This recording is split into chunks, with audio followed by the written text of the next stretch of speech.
Suxovula banzi ke ngesisigwebo sikamthokozisi Maphisa sokuba rhoxiswe amatyala abekwe wona. Kwakutheni ukuze lusilele nje? uMaphisa umile ngelokuba akananxaxheba ekubulaweni kumdlalo webhola ekhatywayo uSenzo Meyiwa. Xoluva banzi ke mboku siye sabe kanti sithi sikrwece uAdvocate Maseti. Advocate Maseti, masikubulise sikwamkele sibambe ngazibini ngexesha lakho. Nam ndiyabulisa sasazi, ndiyabulisa nakuba mameli benijele. Enkosi kakhulu Advocate. Ujudge Ratha apha ucaphula into athi yi-prima facie evidence. Ingaba mhlawumbe oku kuthetha ukuthini ingakumbi xa sizawujonga kweli tyala likaSenzo Meyiwa kwaye xa sawuthi sijonge kulo mtyhola wesine uMthokoziseni ingaba yi-aplaya njani le evidence? Xa kuthethwa nge-prima facie evidence, usually bubungqina obusezantsi obuye bujongwe ngokwelasolotya uSection 174. Ayikufani nobungqina obuphuhlisa ubutyala bommangalelwa, where i-requirement is proof beyond a reasonable doubt. Apha sesa standard samatyala embambano kuthiwa kufuneke on a balance of probabilities ube kanti uyakwazi ubonisa into yoba lo mntu u-involved kweli tyala.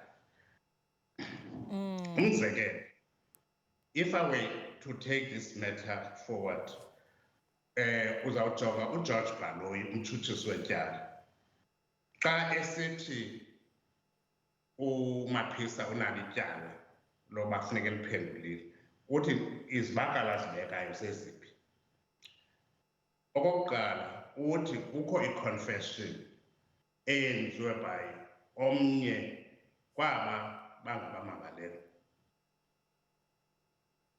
Isemthethweni into yokuba xa umntu enze i-confession, laa confession ayenzileyo ayi-aplayi komnye umntu, i-aplaya kulo uyenzileyo only.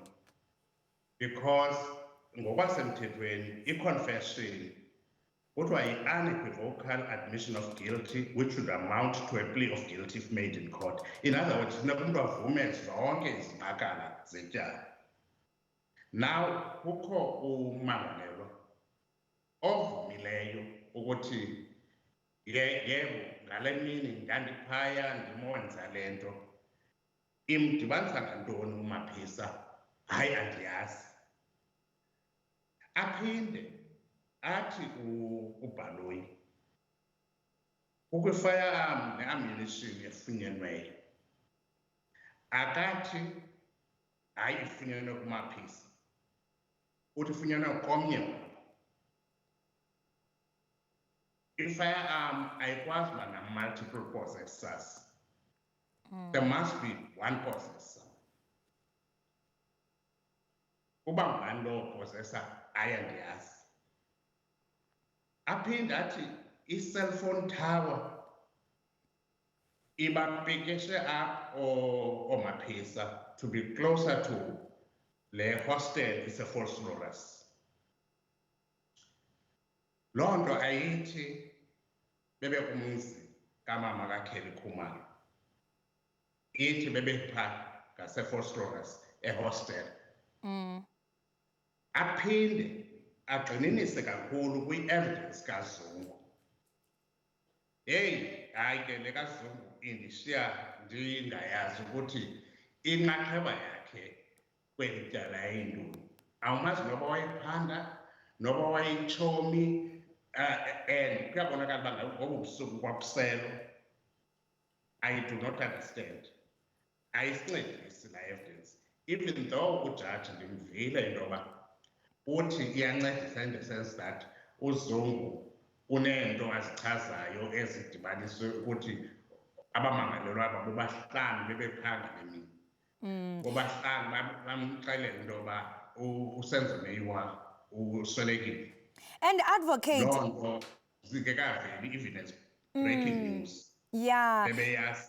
Yeah, and advocate uMaphisa yena usamile kwelokuba zange abe kanti uthatha inxaxheba ekubulaweni kukaSenzo Meyiwa. Into ezawusisa kwinto yokubana mhlawumbe ingaba singabona kusenzeka ntoni kwi-court ruling, ingakumbi xa kuthiwa uMaphisa une-case ekumele kufuneke ayiphendule. Ingaba oku mhlawumbe kungayi-impacta njani i-outcome ye-trial? Ingayi-impacta ngolu hlobo loba ngoku ne xa kwenziwe that kind of ruling, in other words, i-defense funeka ivule i-defense case, but awunyanzelekanga uvule i-defense case. If you still feel strongly ukuthi use-covered, even though uyenziwe i-section 174 application yaliwa, ungayivala i-defense case xa uyazi ukuthi ubungqina bukhoyo phambi kwejaji buyekeyeke. Kodwa ke to be on the safe side, ubhetere into yoba u-accused ahambe othatha istand aphendule uba hayi ngale mini mna andizange ndathatha inxaxheba ekubulaleni uSenzo Meyiwa, andinguye namnye kwaba bantu kuthiwa babengene kulaa mzi wakuloo Kelly Khumalo, andazani nale nto. Ukwenzela nto kubekho ubungqina obuza ukuthi hayi ummangalelwa uyikhabe ngawomane, then ke ngoku ujaji xa senza i-evaluation ye-evidence akwazi uku-evaluate nale evidence. Remember, ummangalelwa akanaxanduva lawupruvela i-court of ukunyaniseka kwebali lakhe. I-standard efuneka simithile for ukuthi akhululeke etyaleni, if a court finds i-evidence yakhe to be reasonably possibly true, i-court funeka imkhulule. Yebo, kanti umtshutshisi yena unoxanduva lokubonisa utyala kummangalelwa beyond a reasonable doubt. Njengokuba usitsho advocate into yokubana ummangalelwa lo kubonakala ngathi akanalo ixanduva lokuba mhlawumbe aziprove enkundleni. Ngoku xa kuziwa kumba wokuba ku-evaluate le case, iyaqonda into yokubana uJudge Ratha uye wachaphazela izinto ezifana no-cellphone evidence ezingahle zibe khona nakwizistatement zangaphambili. Ingaba oku mhlawumbe kungaba nalo ifuthe ekuqiniseni elityala, mhlawumbe uMaphisa lo abone enetyala okanye ke angabe kanti uyaphuma kanjalo? Inzima sasezi wam uyazi into yokuba yintoni esengqondweni kaJaji Mkhwatlenge kule ndawo, because kwayena uthi apha sika-evaluate ii-merits. Ii-merits evaluatwa at the end of a case xa yonke into ke ngoku kufuneke kudisayidiwe ukuthi unetyala okanye akanatyala. Eza merits then they still hold in favor of uMaphisa. Lo wenze isicelo akhululeke. Even at that point, that's why ndisithi uMaphisa akho hard and fast rule ethi kuye you need to take the stand ube unikezela ubungqina. Angayivala icase yakhe because ngoku ujaji kufuneka ebuyele back ngoku a-evaluate ii-merits. Ingaba istory esibekwe phambi kwakhe umbuso siyamnelisa na for ukwenza isigqibo sokuba hayi ummangalelwa unetyala ngaphandle kwentandabuzo.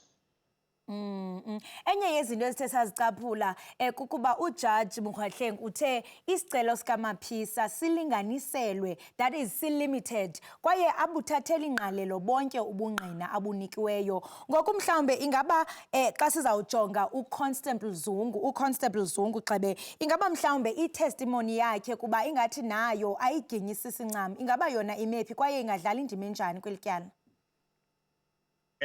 uConstable Zungu iversion yakhe i-limited kakhulu ngolu hlobo, wayengekho phaya emzini wakulo wakwaKhumalo ngalaa mini.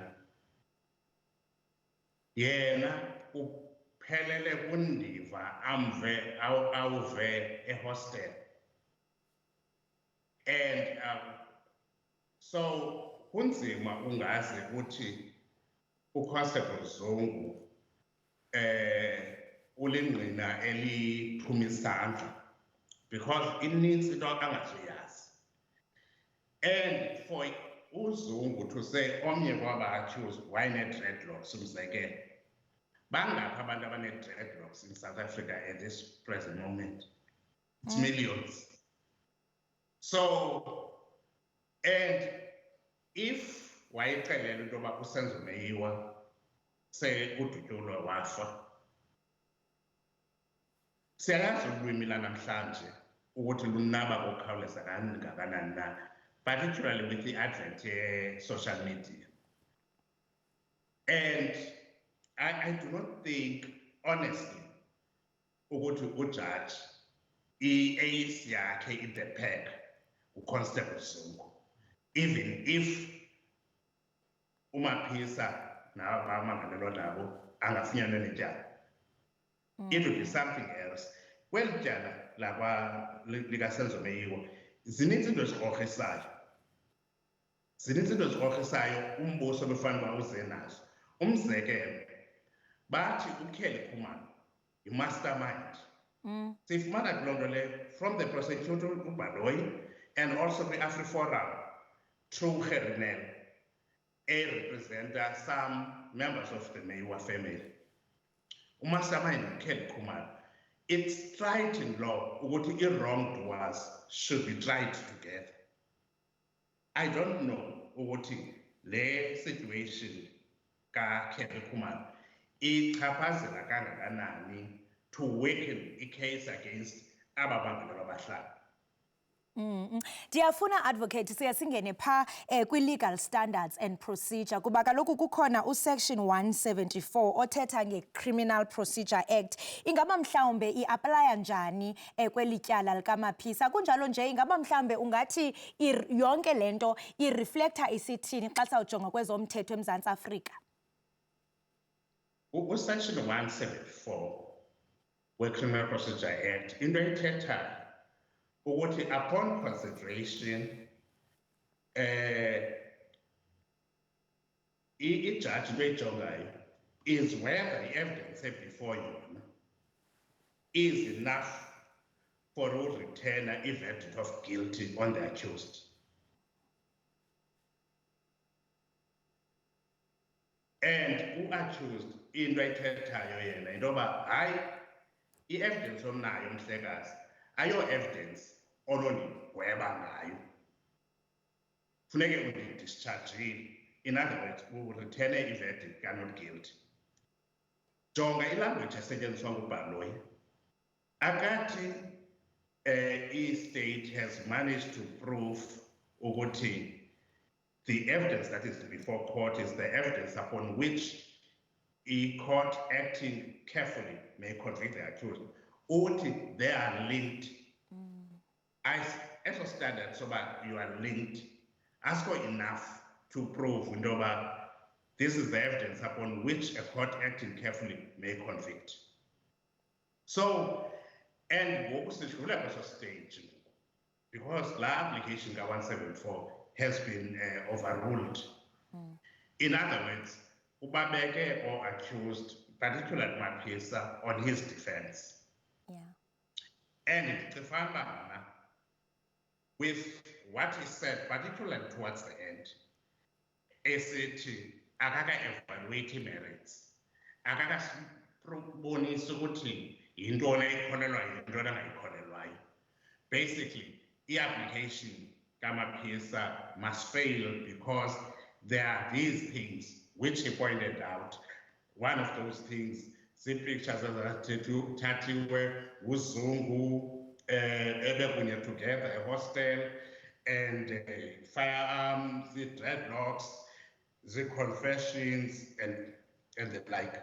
Yeah, and I mean kuyo yonke lento osayithethele advocate umbuzo tshotsha entla kukuba ingaba oku kuthetha ukuba lo mtyholwa sele netyala lokubulala uSenzo Meyiwa kusini na yena uMapisa lo kwaye xa sithi siyajonga kwizinto othe wazibalula advocate ingaba mhlawumbe ii-options anazo zisele zingaphi yena uMapisa kwi-defense yakhe kwaye siyaqonda into yokubana eli lityala esingatsho into yokubana lityala eliphezulu kakhulu, it's a high profile case kwaye ke abemi boMzantsi Afrika Afrika bathe ntsho kwaye siyazibuza into bangaba mhlawumbe isigqibo esingathi senziwe yinkundla kungayichaphazela njani i-public indlela i-public ezawubona ngayo ezomthetho apha eMzantsi Afrika. No, uMapisa akakafunyaniswa enetyala. Eyona nto yenzileyo ijaji kukwala ukumkhulula at this stage. Yilaa nto yokuthi judge ubungqina phambi kwakho akukho nto indichaphazelayo ethi ndinetyala. Therefore ndicela undikhulule at this stage.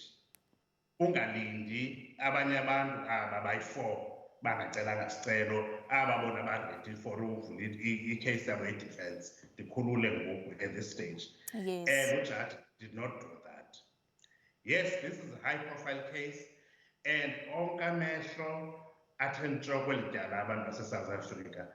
When ndicifana uba i-NPA nayo, it should have organized, put its house in order, because iyayazi into yoba eli tyala lijongwe ngabantu, kukho abantu abahlele eTV-ni day in day out bajonge eli tyala. Bekufanele uba ezi zinto zikrokrisisayo, umzekelo uKelly Khumalo abambizanga as a witness. And it should worry them into yoba i-judge ucinga ntoni ngoKelly Khumalo, particularly because bembrande bona on their own as mastermind. So it needs into ekrokrisisayo, but okusalayo ityala ayikho sesiphelo sendlela kuMapisa. UMapisa angavela decide uba hayi ndiyazalela ityala awuziphinde ndithethe. Still ujaji will have to go back athi evaluate the evidence properly at the end of the day. Eyawuyenza loo nto in consideration ke ngoku necase yabanye aba bangakhange bafake isicelo ekugqibeleni. And kwa aba bemi boMzantsi Afrika nakubeni ke i-NPA siyibonile into yokubana iyayixhasa inkundla ngako konke kwenzayo kuye uMapisa, kodwa ke noMzantsi Afrika uyakhala into yokubana their silence is too loud. Kodwa sawuthi qha ke kuloo ndawo, advocate, masibambe ngazibini ngexesha lakho nokuba utyebisele umbukeli ngento ebaluleke kangaka, kuba njengokuba usitsho onke amehlo athe ntsho kweli tyala. Sibambe ngazibini, advocate. Bulela dam.